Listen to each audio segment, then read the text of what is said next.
Voilà, bonsoir à tous. Me voilà avec 2-3 minutes de retard pour le direct. J'avais des petits soucis de connexion. Je voudrais juste savoir si il y a des personnes en ligne. Je ne vois pas. Je vais regarder ici.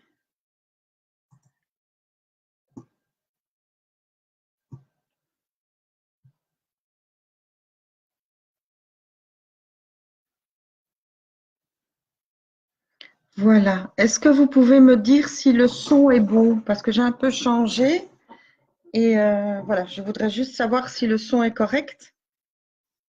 Si vous m'entendez bien, si je parle assez fort.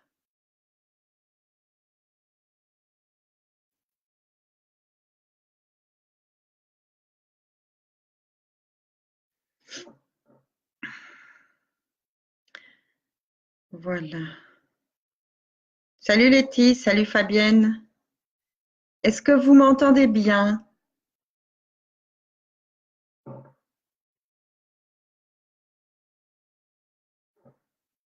C'est top. Ok, merci Fabienne. Voilà. Je vais juste attendre quelques secondes pour qu'il y ait un petit peu plus de personnes en ligne. J'ai quelques questions qui m'ont été posées en message privé.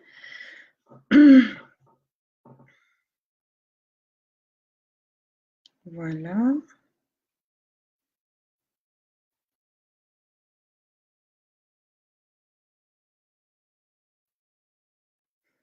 Bon. Sinon, j'espère que tout va bien pour vous, les filles. Vous avez rallumé le chauffage aussi. Je fais la causette. Ah, voilà que j'ai un appel. Bien, la personne rappellera. Je me demandais ce qu'il faisait des... Voilà. Ok. Donc, je vais commencer tout doucement par la première question qui m'a été donnée. Bonjour Annette.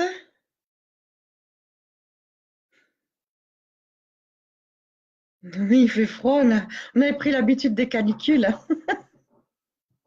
Voilà. Si vous n'avez pas de questions en direct là maintenant, je vais commencer donc avec une question qui m'a été posée en message privé. Je vais vous la lire. Donc, je vais commencer par la première.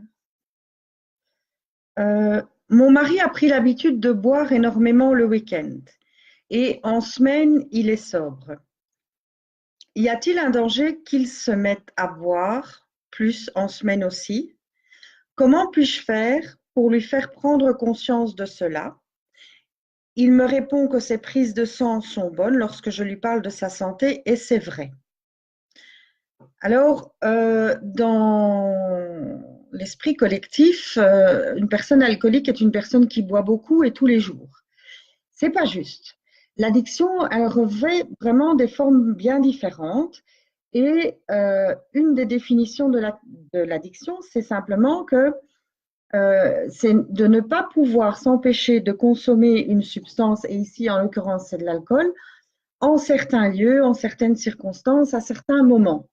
Ici, vraisemblablement, c'est le cas.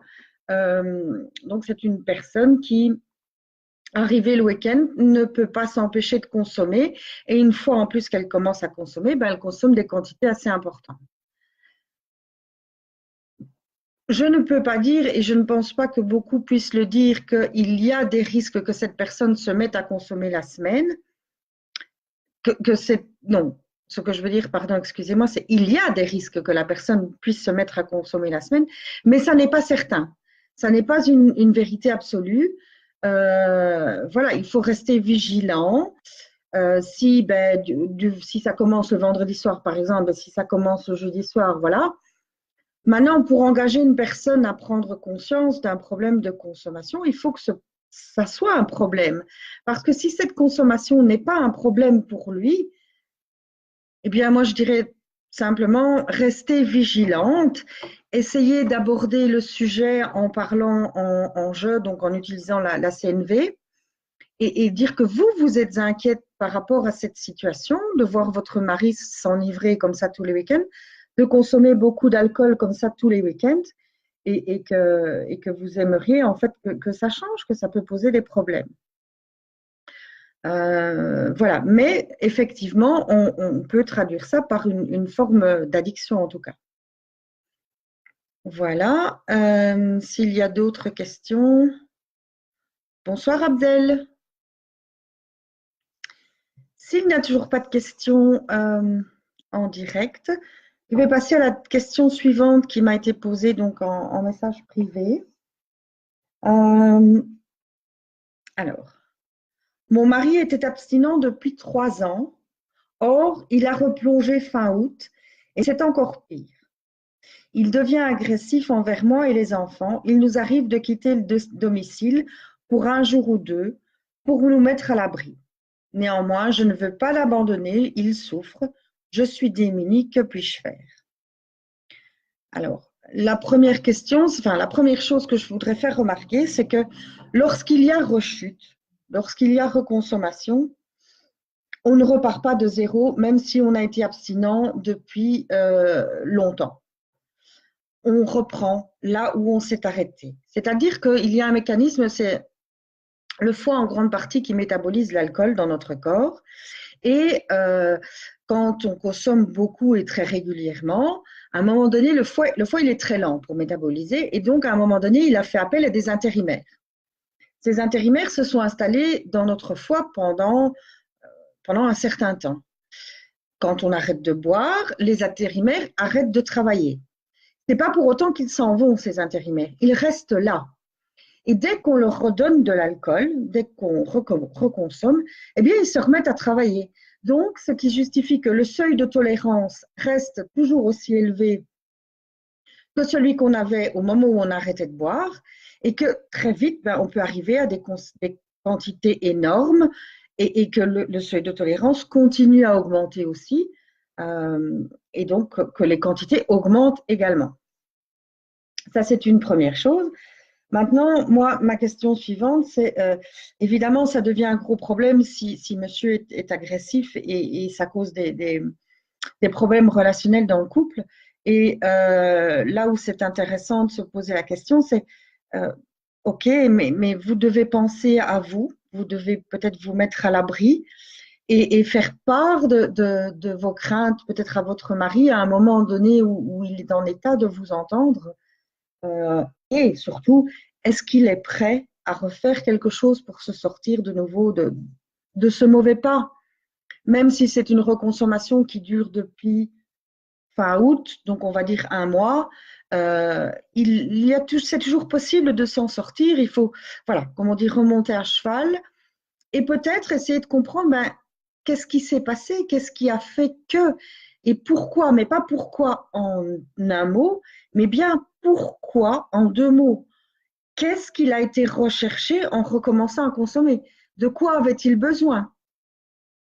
Et à partir de là, s'il a la réponse à cette question-là, c'est de dire, OK, eh bien, est-ce que dans le travail qui a été fait précédemment pour se sortir de l'alcool et donc mettre en place un changement de vie, parce que sortir de l'alcool, c'est pas seulement arrêter de boire, mais c'est mettre en place un changement de vie, il y a peut-être eu un couac, et donc il y a quelque chose qui manque et sur lequel il serait intéressant de travailler, de voir éventuellement ce que cette personne a loupé dans son parcours, enfin, a loupé. Il y a tellement de choses que parfois, voilà, je ne vais pas minimiser la rechute et je ne l'encourage évidemment pas. Mais quelque part, voilà, parfois, ça fait partie du processus. Ça peut lui permettre de comprendre que là, il y a un couac et parce qu'il faut que je révise ce que j'ai mis en place ou j'ai pas assez mis en place. Et donc, réviser ce changement de vie qu'il avait mis en place pour voir ce qui manque et ce qui a fait qu'il ait eu envie de reconsommer. Bonsoir Christine, bonsoir Marcel. Voilà. Et donc, ce que vous pouvez faire pour lui, madame, c'est essayer de voir avec lui s'il est prêt à refaire quelque chose. Je ne sais pas s'il était déjà allé en cure pour arrêter de boire cette première fois, s'il est prêt à y retourner, et si peut-être changer d'endroit, s'il ne peut pas retourner au même endroit. Il existe plusieurs centres, donc c'est toujours possible de trouver une solution. S'il n'a pas envie, bien, de trouver un addictologue qui pourrait l'accompagner, l'encourager à fréquenter un groupe d'entraide, aller rencontrer des personnes qui ont vécu ça. Euh, voilà, parce qu'on est nombreux à vivre des rechutes avant d'arriver enfin à ce fameux déclic qui fait que, et puis l'abstinence, ça se construit, ça s'entretient, c'est un travail de tous les jours. Donc, voilà. Voyez avec lui s'il est prêt à faire quelque chose, encouragez-le, soutenez-le. Puisque monsieur a déjà eu 3 ans d'abstinence, c'est intéressant d'aller remarquer avec lui que tu as réussi 3 ans, donc tu peux le faire. Repense à ce qui t'a aidé à sortir de là, à ce moment-là, ce qui t'a aidé à tenir le coup pendant 3 ans et vraiment déjà remettre ces choses-là en place. Peut-être c'est parce qu'il a abandonné certaines choses, qu'il s'est laisser réenvahir par une certaine routine, je ne sais pas. Ça peut être ça aussi, dire, OK, allez, tu reprends un petit peu du poil de la bête et tu remets ces choses en place, ou ces choses ne lui convenaient pas simplement, mais il ne savait pas comment faire pour changer, ça peut arriver aussi. Euh, voilà, les choses qui ont été mises en place, à un moment donné, ben, c'est pour ça que ça ne nous convient plus, et ça peut être normal parce qu'on vieillit, parce qu'on change, parce qu'on a d'autres attentes dans la vie et donc voilà, mettre d'autres choses en place pour ce changement de vie qui est nécessaire au travail de l'abstinence qui se fait chaque jour. J'espère, madame, avoir pu répondre suffisamment à votre question et si vous aviez d'autres questions, n'hésitez pas à revenir vers moi en message privé. Alors, je vais voir s'il y a des messages. Salut Pascal, salut Dom.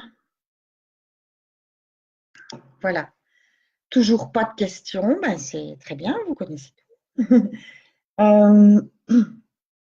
J'ai encore une autre question qui m'a été posée en message privé. À chaque fois que je suis de sortie avec des amis ou lorsque je reçois, j'aime boire 2 ou 3 apéros et du vin. Je me rends compte depuis peu que j'ai commencé à prendre l'apéritif plus souvent et que j'aime vraiment ce moment de détente. Je me pose donc la question de savoir si je suis en danger. Si je suis en danger, qu'en pensez-vous? Je vois l'alcool comme une récompense à la fin de la journée. Effectivement, l'alcool a plusieurs fonctions dans notre vie et très souvent, c'est l'alcool récompense, c'est l'alcool et dans notre cerveau, c'est là où se situe l'addiction, c'est dans le même endroit que se trouve le système de récompense et le système du plaisir. OK? Donc, effectivement, vous prenez des risques parce que la consommation devient de plus en plus fréquente. Et maintenant, ce qui est intéressant, c'est de dire que vous vous en rendez compte, vous en avez conscience et vous vous posez la bonne question. Alors moi, ce que j'aurais envie de vous répondre à ça, c'est, eh bien, que pourriez-vous faire à la fin de votre journée ou pendant le week-end pour vous faire plaisir, pour vous récompenser et pour avoir un bon moment de détente?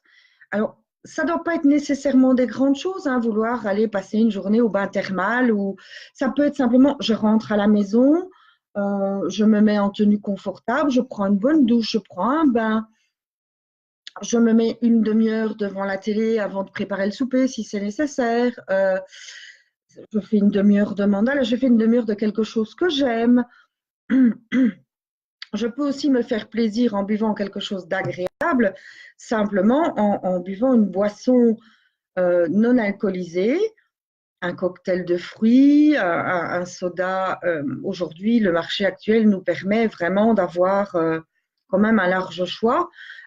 Et donc, c'est aussi une manière de se faire plaisir comme ça.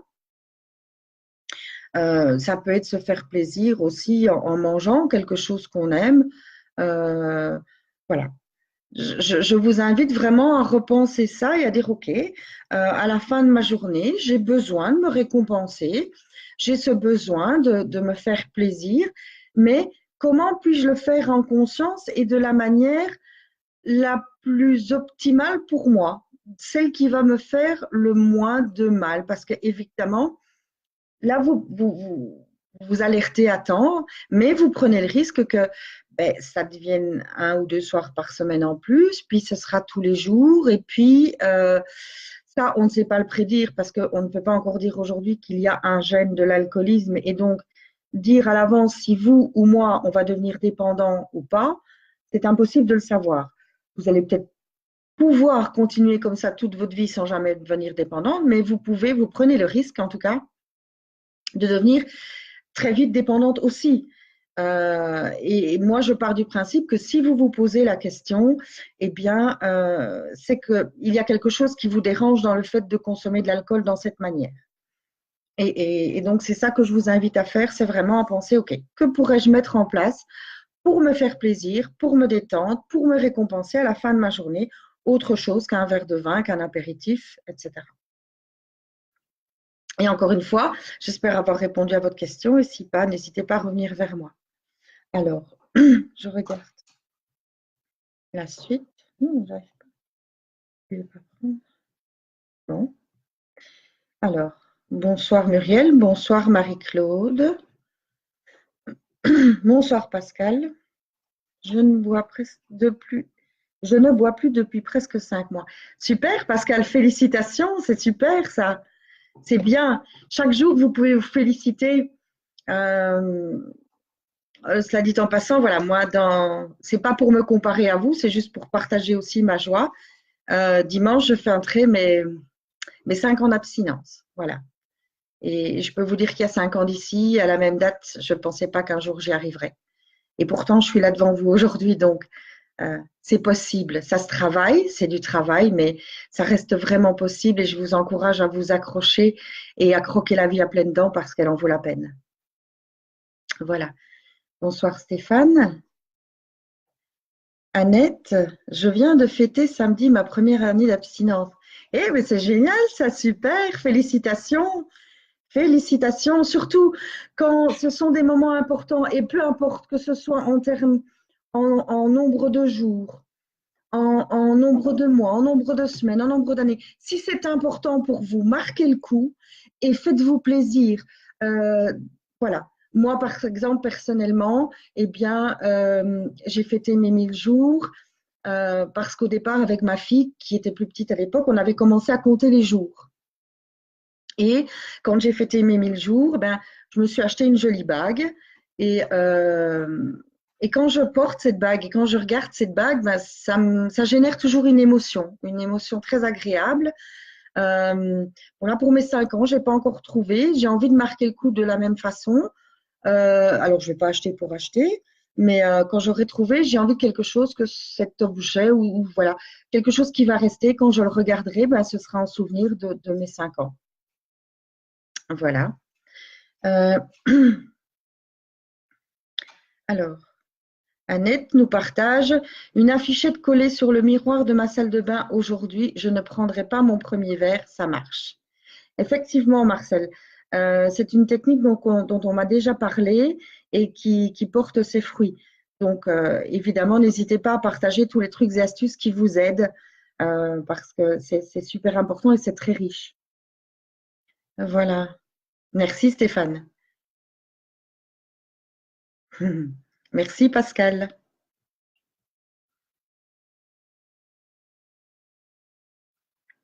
Merci Abdel.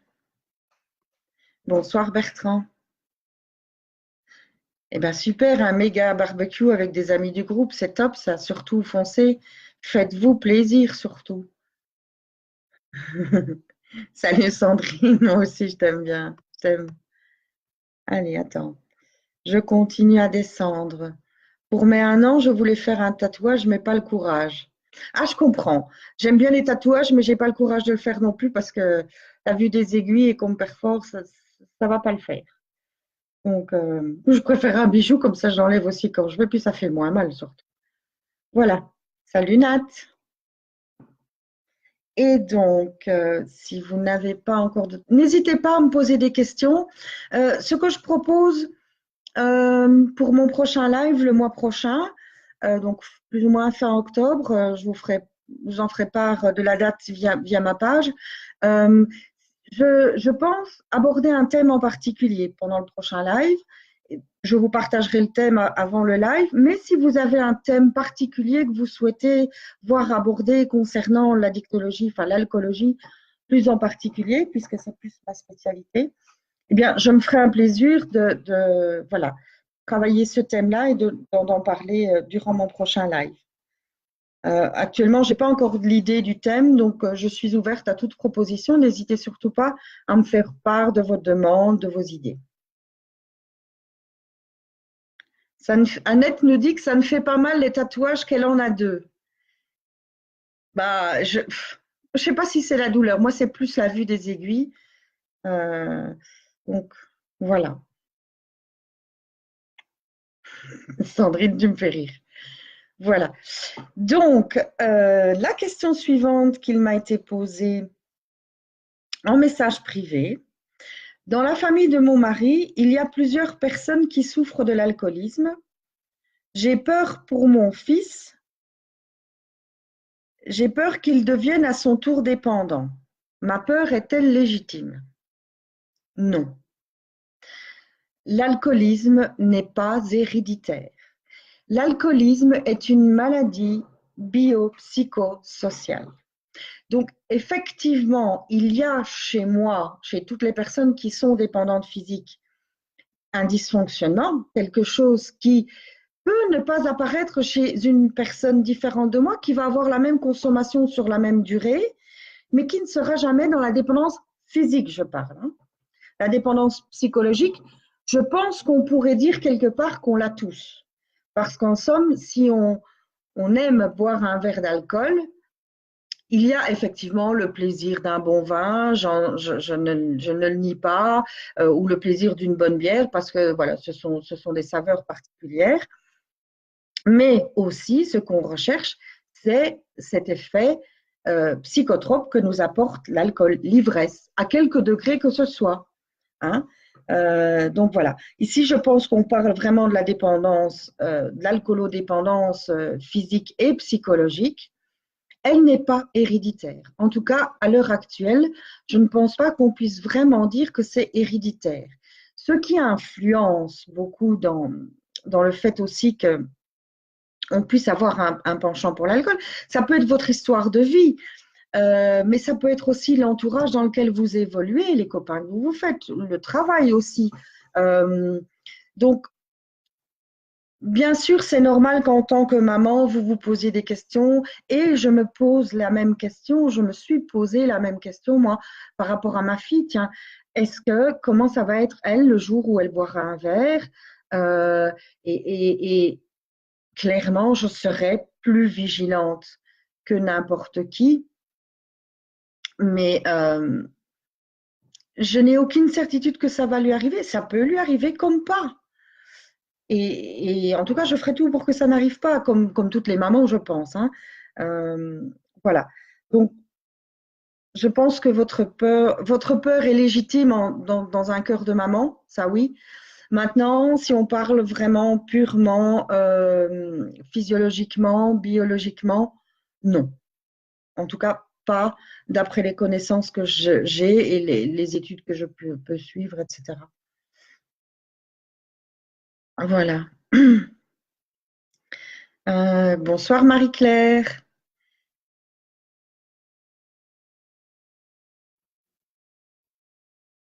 Alors, oui, Sandrine me dit que chez elle, ils le sont tous, l'anxiolyse, l'alcool te l'apporte. Oui, bien sûr que l'alcool, c'est très souvent par ça qu'on commence, et c'est ce qui m'est arrivé à moi aussi, c'est qu'à un moment donné, eh bien, est intervenu chez moi l'alcool médicament, l'alcool anxiolytique.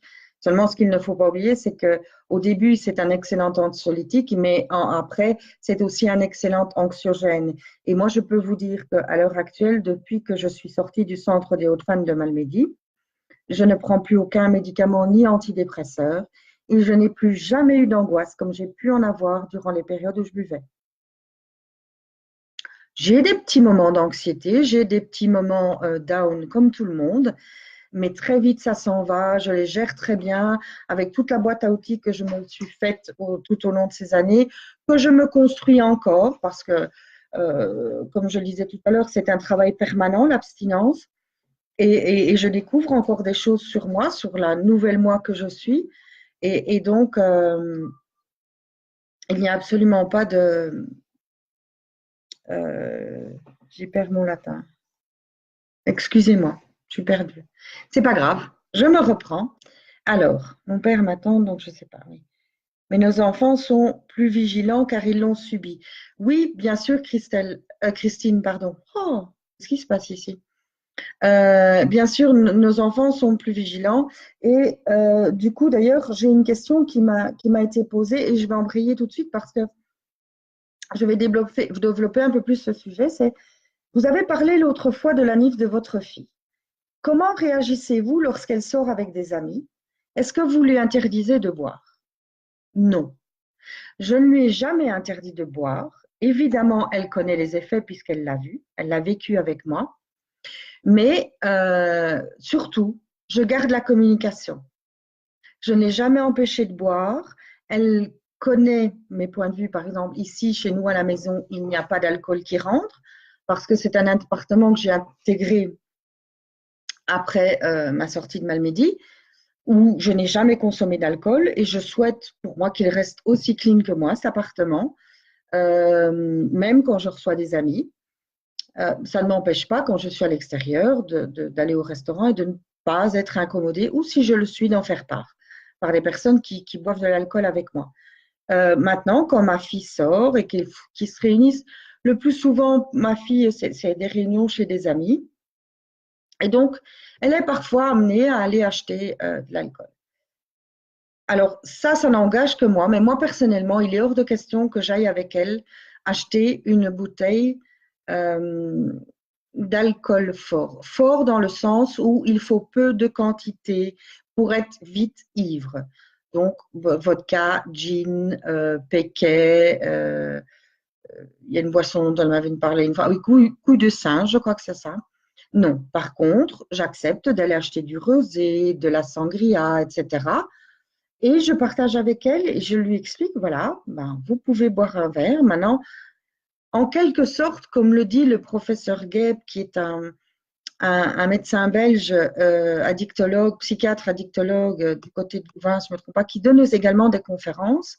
Il faut apprendre à boire correctement sans s'enivrer, arriver à des limites de coma éthylique et apprendre à nos jeunes à faire ça, apprendre à nos jeunes à veiller l'un sur l'autre. C'est-à-dire que s'il y en a un qui boit et qu'il semble s'endormir, ben, veillez à ce que ce ne soit pas un signe de coma parce que s'il s'endort, pardon, qu'il vomit, qu'il s'étouffe dans son vomi ou qu'il sombre dans un coma plus profond, pouvoir appeler les secours. Il ne s'agit pas de dire à nos jeunes arrêtez de boire parce que nous avons consommé des problèmes, connu des problèmes avec la consommation, mais leur apprendre à gérer leur consommation, à boire correctement et à faire attention, à être vigilant et conscient. Ça, je pense que c'est super important et garder le contact.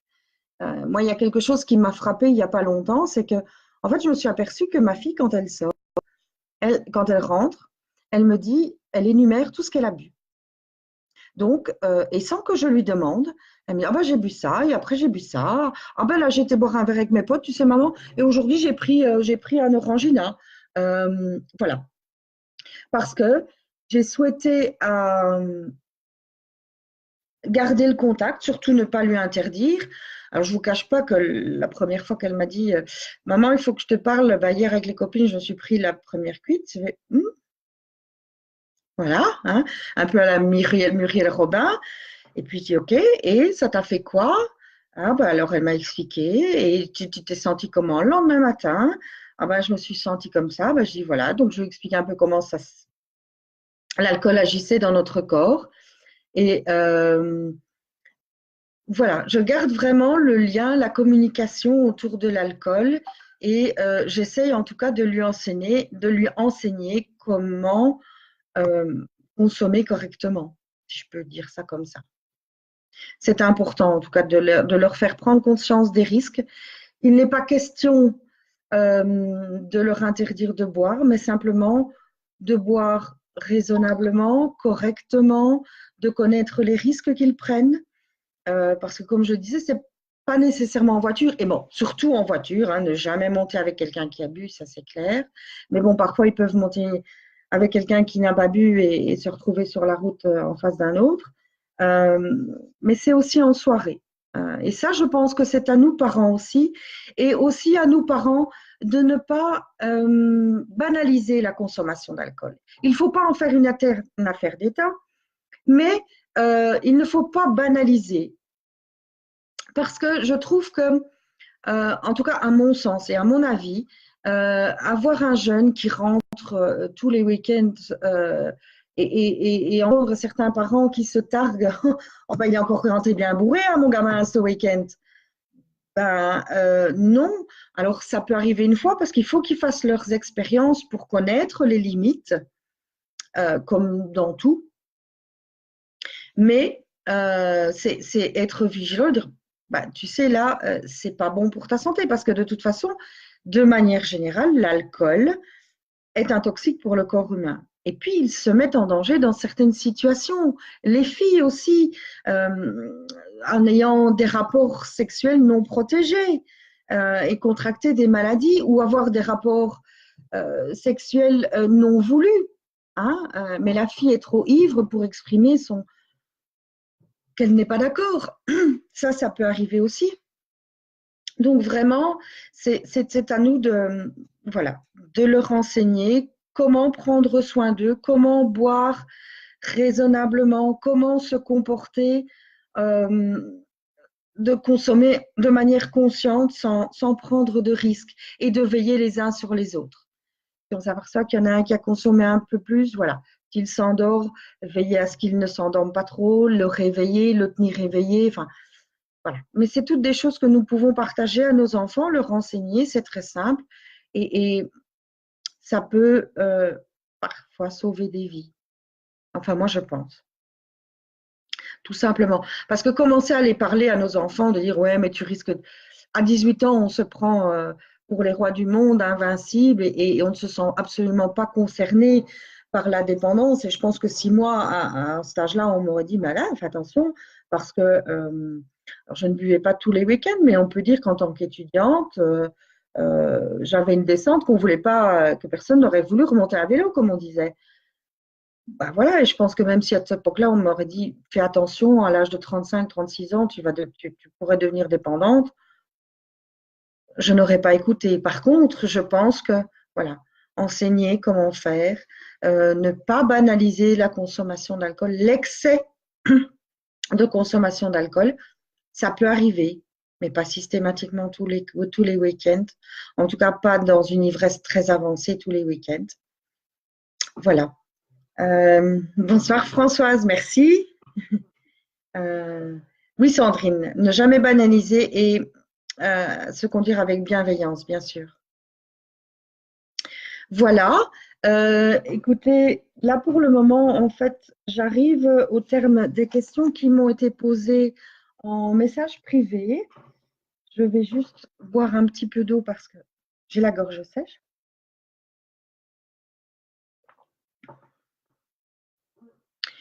Est-ce qu'il y a d'autres sujets que vous souhaiteriez voir abordés ou que où vous avez envie qu'on discute de quelque chose, qu'on partage quelque chose? Oui, effectivement, moi aussi, Sandrine. Sandrine me dit donc, je fus reine des Bleus. Hein, pour nos amis français, s'il y a des Français qui nous suivent, ce sont les baptêmes qu'on fait dans les universités, les hautes écoles ici en Belgique. Je pense que ça équivaut à vos bisutages. Et donc, à un moment donné, dans ce processus-là, il y a un concours qui se fait pour devenir roi, d'un côté avec les garçons, de l'autre côté avec les filles pour devenir roi ou roi des bleus ou reine des bleuettes, eh bien, on fait des concours à deux et on boit, on affonne de la bière, un verre de bière très, très rapidement et un maximum, et si je ne me trompe pas, c'est sur 1 minute. Voilà. Et alors, il y a les éliminatoires, les huitièmes de finale, les quarts de finale, les demi-finales, jusqu'à la finale. Et on est élu roi ou reine des Bleuettes. Autant dire qu'il faut une sacrée descente pour faire ça. Et voilà, et c'est pas parce que quand on est dans les études supérieures qu'on fait son baptême, parce qu'on a envie de le faire, parce que peut-être ça peut aider quand on est timide, etc. Toujours avec bienveillance et dans le respect de soi-même quand même. C'est pas pour ça qu'on va devenir dépendant non plus. Hein. Moi, je ne suis pas devenue dépendante à cet âge-là. J'ai fait mes gains d'âge d'étudiante. En dehors de ça, j'ai jamais eu une consommation excessive d'alcool. Ce n'est qu'à l'âge de 35 ans, quand j'ai connu une sérieuse dépression et puis un peu plus tard un burn-out. Et là, ça a été la descente aux enfers et là, j'ai basculé. Et d'ailleurs, même vous dire que vous dire à quel moment j'ai basculé dans la dépendance vraiment, je suis incapable de vous le dire. Ça, on ne le voit pas venir et on ne voit pas vraiment à quel moment ça s'est passé. Alors, Sandrine Dory, en tant qu'alcoolique, excusez-moi Sandrine, je ne comprends pas la question en tant qu'alcoolique. Si vous voulez un petit peu développer. Oui, Sandrine, oui, c'est ce que je viens de dire. Après, rien. Oui, oui. Donc, c'est pas nécessairement ces fêtes estudiantines qui nous plongent dans la dépendance. Par contre, oui, j'ai lu certaines études qu'il fallait être vigilant.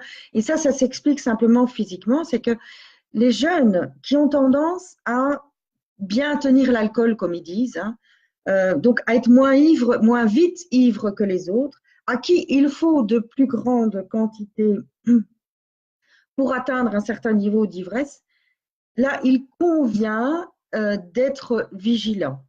Ça s'explique simplement parce que on peut déjà dire que dans leur foie, il y a déjà beaucoup de ces enzymes qui participent à la métabolisation de l'alcool consommé et que donc, ben oui, ils vont avoir un seuil de tolérance très élevé et plus le seuil de tolérance est élevé, plus les consommations sont importantes, plus on va avoir besoin d'augmenter les consommations pour atteindre l'effet d'ivresse recherché.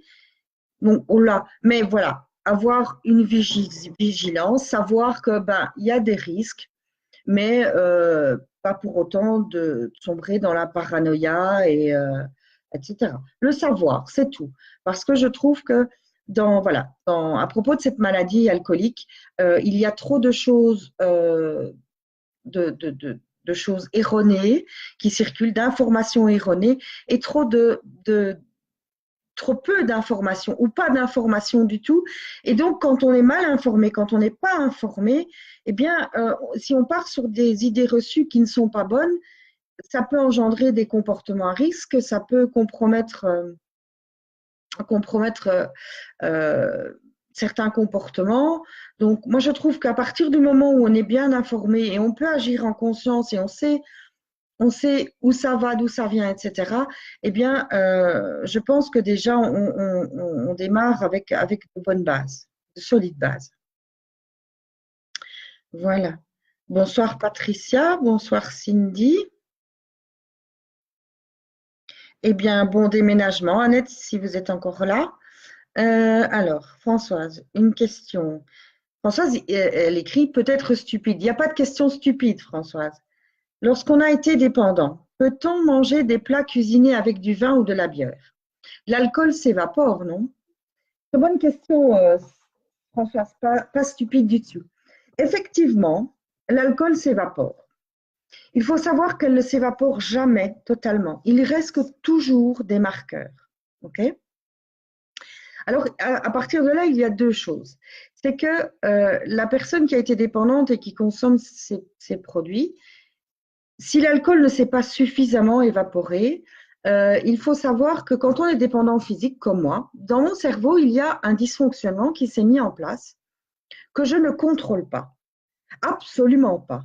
Donc, si un jour, je venais à consommer de l'alcool, alors je ne dis pas que c'est nécessairement en mangeant un plat cuisiné avec du vin, par exemple, mais je ne prendrai pas le moindre risque parce que personne aujourd'hui ne peut m'assurer que ce ne sera pas que juste un plat de vin ne me fera pas, un plat cuisiné avec du vin ne me fera pas replonger.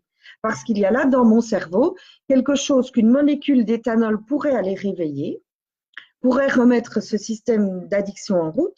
Et moi, c'est tolérance zéro. Ça m'a coûté tellement cher à tous les niveaux qu'il est hors de question que je prenne le moindre risque.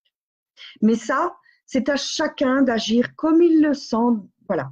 Je connais des amies abstinentes qui consomment des plats cuisinés au vin, des gibiers, du poisson.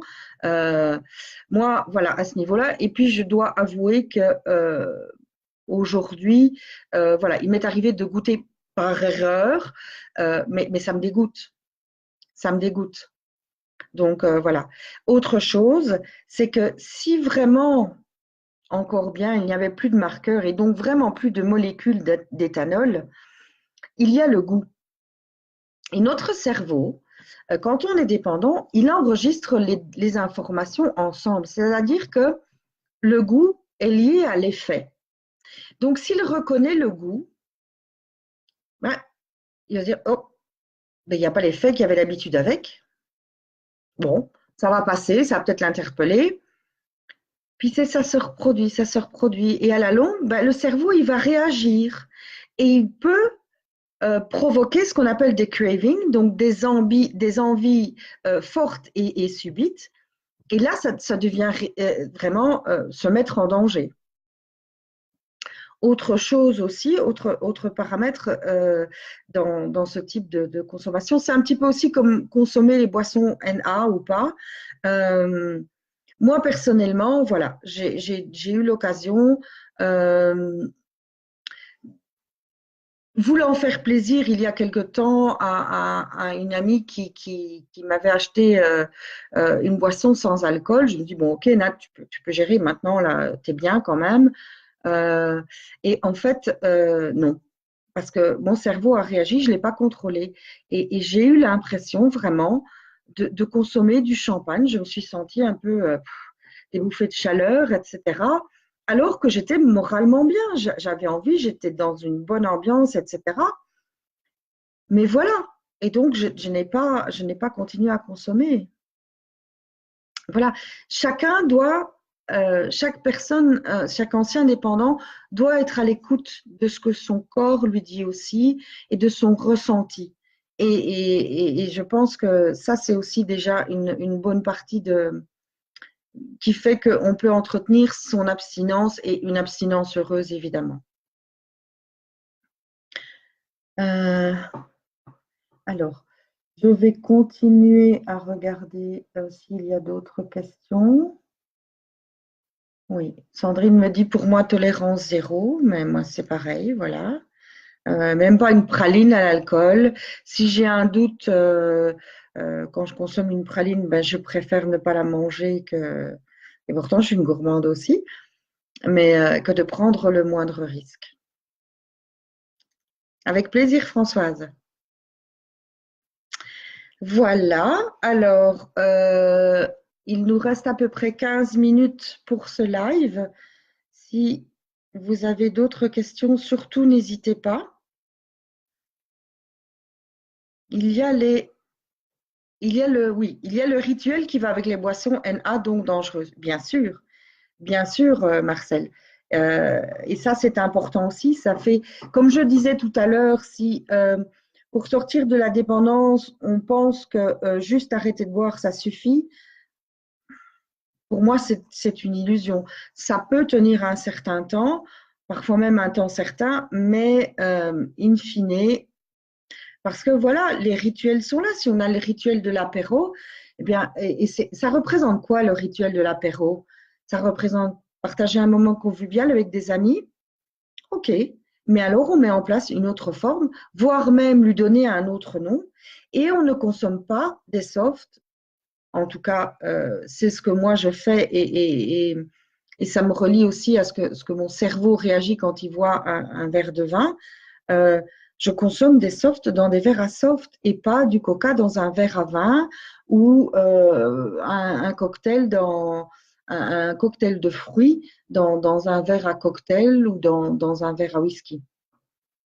C'est très, très important. Non, en pâtisserie, ce n'est pas simple parce que effectivement, je pense à ça parce qu'il existe, par exemple, pour faire le tiramisu, comment ça s'appelle? De l'essence d'amande, je crois, pour remplacer l'amaretto. Alors oui, c'est très chouette pour les personnes qui aiment le goût de l'amande, etc. Mais encore une fois, là, on se retrouve confronté au risque parce que ça fait penser à de l'amaretto. Et si la personne avait l'habitude de consommer de l'amaretto dans sa consommation d'alcool, ben, c'est prendre des risques parce que c'est rappeler à son cerveau avec le goût. Voilà. Moi, de temps en temps, il m'arrive de consommer, d'aller m'acheter, enfin quand je fais mes courses, d'aller acheter du Crodino. On m'a dit que ça ressemblait à du Campari. Je ne sais pas parce que je n'ai jamais bu de Campari, parce qu'à ce moment-là, je n'aimais pas ce qui était amer. Donc pour moi, c'est un soda, rien de plus. Un soda avec un goût un peu différent. Mais je ne consommerai jamais de vin sans alcool parce que au-delà de l'ivresse que m'apportait le vin, j'aimais beaucoup déguster un bon vin. S'amuser avec le papa de ma fille à détecter certains arômes, à rechercher certaines notes qu'on découvre dans les vins. Donc, non, moi j'ai consommé pas mal de vin aussi dans ma période où j'étais pas bien, donc je ne prendrai pas le risque. De la bière non plus, parce que j'ai bu beaucoup de bière aussi et que je n'ai envie de prendre aucun risque. Bonsoir Marilou. Voilà. Les arômes le pire, ben oui. En plus, je ne suis pas sûre que ce soit très naturel. Mais c'est important, je pense, pour une personne dépendante abstinente, une personne alcoolo-dépendante abstinente, de pouvoir se faire plaisir, continuer à se faire plaisir aussi par la bouche. Hein, et de mettre des choses en place en ce sens-là. Moi, je vais vous donner un exemple personnel. J'aime beaucoup le café. Alors, j'en bois pas énormément. Je bois ma tasse du matin et de temps en temps une tasse l'après-midi, mais pas systématiquement tous les jours. Par contre, j'aime déguster un bon café et je pense que, bien, voilà, quand je pourrai, je me ferai un petit cadeau d'une machine bien connue que mon ami Georges aime beaucoup aussi, pour me faire le plaisir de déguster un bon café avec les arômes de café. Et voilà, ça me fera plaisir de consommer, de me faire un bon petit café et de le déguster, de me faire plaisir de cette manière-là. Maintenant, je me fais plaisir aussi autrement en buvant des softs. Il y a quand même pas mal de grands magasins qui nous offrent beaucoup de possibilités. Et je joue pardon, 1, 2, 3, je recommence. Les alchimistes. Voilà, je mélange des jus de fruits ou des jus de fruits avec de l'eau pétillante. J'ajoute un trait de sirop. Voilà. Quand je reçois, c'est ce que je fais aussi pour l'apéro, parce que je sers un apéro. Maintenant, je leur donne des petits noms même de ma composition.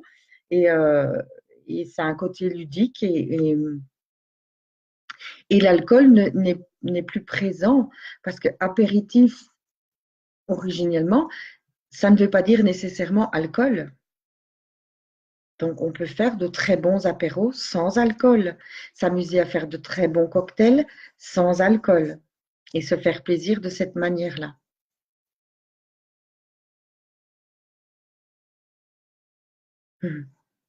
Oui, Françoise, c'est pour ça que je témoigne.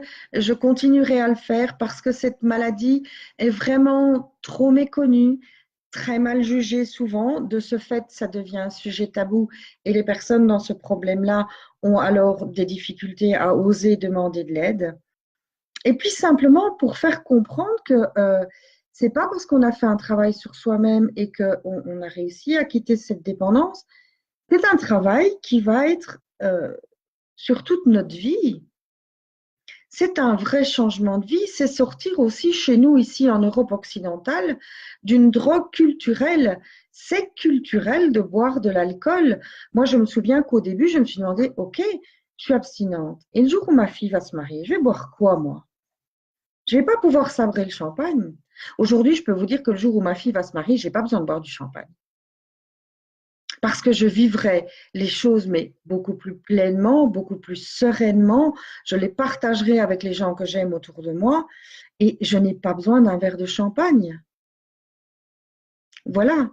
Mais au début, oui, je me dis, mais comment je vais faire? Le jour où ma fille se mariera, le jour où ma fille sera diplômée, je ferai comment?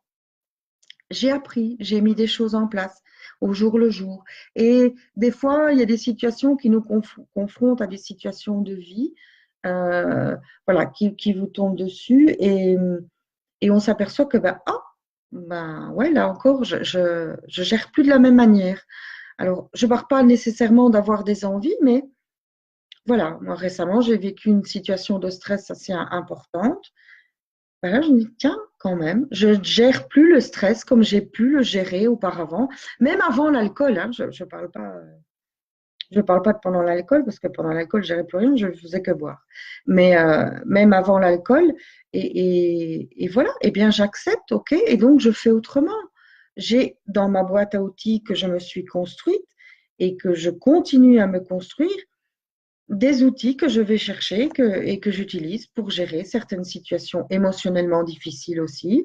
Euh, et c'est comme ça. Mais c'est une vigilance. Alors, la vigilance s'estompe un petit peu au fil du temps. Quand on est jeune abstinent, elle est très, très présente et elle doit l'être.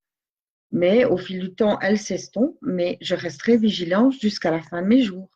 Je continuerai à lire les étiquettes de nouveaux produits que j'achète, par exemple les crèmes dessert. Euh, je continuerai à demander à la pâtisserie s'il y a un gâteau que je ne connais pas, s'il y a de l'alcool dedans. Je continuerai au restaurant, si je prends un plat que je ne connais pas, à demander s'il y a de l'alcool dedans et à ne pas le prendre s'il y a de l'alcool dedans. Voilà. C'est un mode de vie, au même titre que les diabétiques font attention à leur consommation de sucre, au même titre que les allergies alimentaires aussi, on fait, et là je dis on parce que j'en ai aussi, je suis allergique aux fruits frais, ben, je fais attention à ce que je consomme. Alors au début c'est frustrant, il y a des moments où c'est frustrant, hein.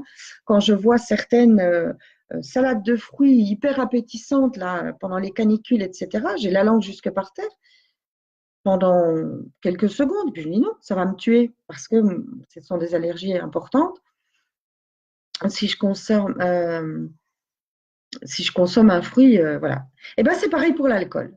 J'ai mis ça en place comme les gens qui décident de ne plus consommer des produits avec gluten ou ceux qui ont des intolérances au gluten ou des intolérances au lactose.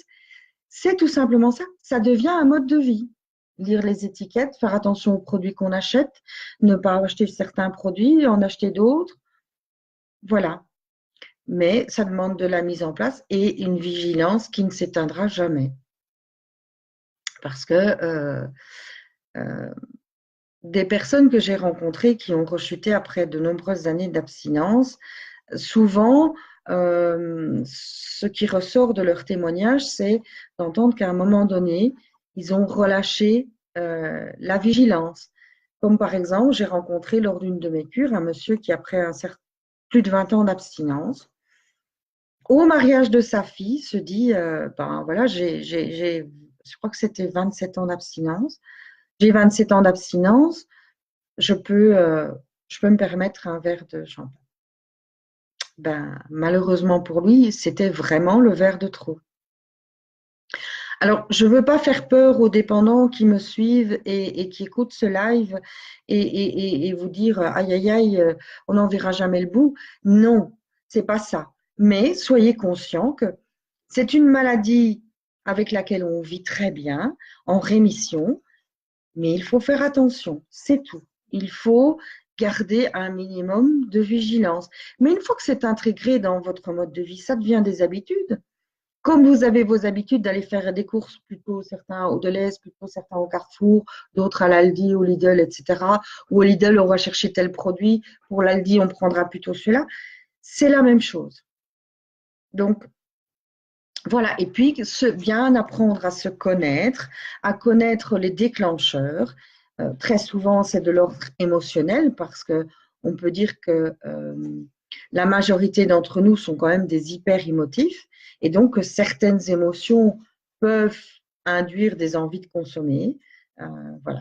Il y a un super outil, tiens, ça me donne une idée. Peut-être que dans mon prochain live, je le donnerai sur ce sujet-là, c'est la pleine conscience prévention de la rechute. C'est un outil exceptionnel qui m'a beaucoup aidé, qui m'aide encore beaucoup et qui facilite la vie, et qui permet de vivre des moments exceptionnels dans sa vie.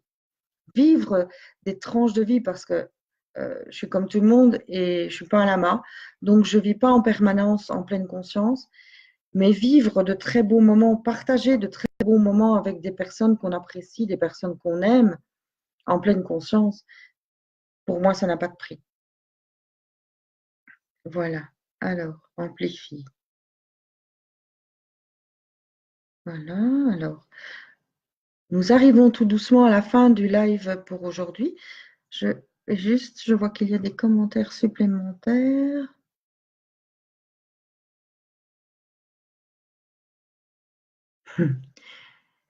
Merci Sandrine, mais c'est toi qui fais le travail, c'est pas moi. Donc, sois fière de toi et félicite-toi, toi. Voilà. Oui, Marcel, cet outil est très précieux. Je suis en tout cas super heureuse que ça aide.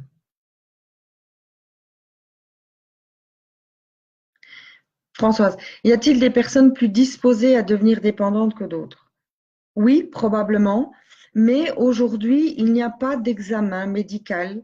La médecine n'a pas encore pu isoler le gène, en tout cas, là je parle biologiquement, le gène qui a fait que moi j'ai basculé dans la dépendance physique, hein, donc avec ce dysfonctionnement dans mon cerveau qui fait que pour moi c'est irréversible. Et de toute façon, je ne veux pas donner de faux espoirs. Quand on est dépendant, ce n'est pas la dépendance physique la plus difficile, hein. En 7 à 10 jours maximum, le sevrage est fait, c'est terminé, on n'en parle plus. C'est la dépendance psychologique qui est la plus difficile et qui peut nous rattraper. Mais voilà, comme je le disais tout à l'heure, la maladie alcoolique est une maladie bio-psychosociale. Donc, il y a des facteurs biologiques, mais il y a également des facteurs psychologiques, notre histoire de vie, ça peut remonter à l'enfance. Quelle était la place de l'alcool dans la vie? Par exemple, pour expliquer un exemple concret, moi, dans ma famille, l'alcool, le vin, c'était un bon verre de vin le dimanche, accompagné d'un bon repas. C'était le plaisir de se retrouver en famille et de partager un bon repas, de partager un bon moment. J'ai eu un grand-père alcoolique. En fait, on savait qu'il était alcoolique, mais il était tellement gentil et ça n'était pas un problème que voilà, pour moi, l'alcool ne représentait pas un danger. Par contre, d'autres, et ça pourrait être ça aussi, c'est des enfants qui ont grandi en voyant. Alors, ce n'est pas un jugement que je porte absolument pas, c'est pour expliquer que des enfants à qui, ça la science le dit quand même, des enfants à qui on donne à boire très tôt. Vous savez, je pense que c'est peut-être plus des générations avant, mais voilà, à qui, je sais pas moi, 7-8 ans, on laisse finir le fond de vin ou on met un peu de vin dilué dans de l'eau. Ben, là, oui, on favorise quand même un petit peu le terrain et encore. Mais parce que ça n'est pas que ça qui va faire que la personne va devenir dépendante. C'est plusieurs facteurs. Hein, et puis donc le social, c'est l'environnement dans lequel on évolue, la vie que l'on mène. Voilà. Donc dire à l'avance qu'une certaine personne est plus disposée qu'une autre, il y a certains traits, oui. Évidemment, les personnes avec une histoire difficile, et encore, moi j'ai du mal à y croire parce qu'il y a des personnes qui ont une histoire difficile et qui pourtant n'ont pas sombré dans l'alcool. Moi, j'ai pas une histoire de vie particulièrement difficile. J'ai fait un burn-out, il y en a plein d'autres qui ont fait des burn-out qui pour autant n'ont pas sombré dans l'alcoolisme. J'ai fait un bypass. Là, par contre, ben, il y a beaucoup de personnes, en tout cas de l'époque à laquelle moi je l'ai fait, c'est-à-dire 2003, début des années 2000, on n'en savait pas, on n'avait pas assez de recul sur cette technique et on n'accompagnait pas suffisamment les gens après cette opération. Et voilà, aujourd'hui, les études montrent que 80% des personnes ayant subi un bypass ont sombré dans l'alcool. Voilà, aujourd'hui on le sait, et de ce que je sais, ben, les médecins sont plus attentifs et assurent un suivi, euh, insistent sur l'importance d'un suivi psy après l'opération et bien après. C'est une fois que l'euphorie des kilos perdus est passée, que la personne se retrouve finalement, ben, déjà parfois c'est difficile de se reconnaître, de se reconnecter à soi. Et puis, ok, mais en fait, moi je gérais mes angoisses avec la nourriture. Et je ne sais plus manger. Comment je vais faire pour gérer mes angoisses? Voilà. C'est aussi un peu comme ça que moi, l'alcool médicament est arrivé parce que en buvant un verre de vin, je me suis aperçue que ça me calmait mes angoisses. Donc voilà, il faut rester attentif, s'informer un maximum. Je pense que c'est la clé de beaucoup de choses. Quelqu'un d'informé peut vraiment, euh, en tout cas, considérer les choses avec un autre regard. Voilà. Bonsoir Valérie.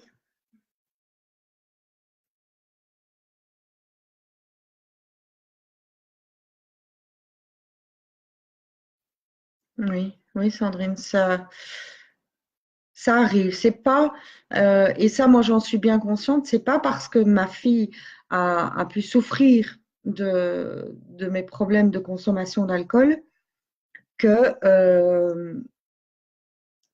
moi, j'ai cru pendant un temps parce qu'il y a eu un moment où c'était, moi, je fumerai jamais, moi, je boirai jamais. Elle fume et elle a goûté à l'alcool. Voilà. Donc maintenant, ça ne veut pas dire qu'elle va devenir dépendante non plus, hein. On ne sait pas prévoir à l'avance. Tout ce qu'on peut faire, c'est informer, enseigner, transmettre des expériences, transmettre des manières de faire et être vigilant et être là. Euh, voilà. Si vous n'avez... Oui, je comprends, Sandrine. Voilà. On arrive tout doucement à la fin de ce live. Si vous n'avez plus de questions, eh bien, je vous remercie tous d'avoir été présents ce soir, de m'avoir écouté. Je suis ouverte à toutes vos propositions de sujets, de thèmes pour un prochain live fin octobre.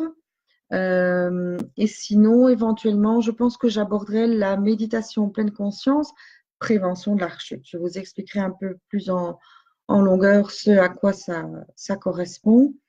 Et en tout cas, ben, je vous remercie tous d'avoir été là. Je vous remercie pour tous vos gentils messages, pour votre intérêt et votre confiance. Et je vous souhaite une très belle soirée. Pour les abstinents, eh bien, continuez sur votre abstinence heureuse. Ça n'a pas de prix.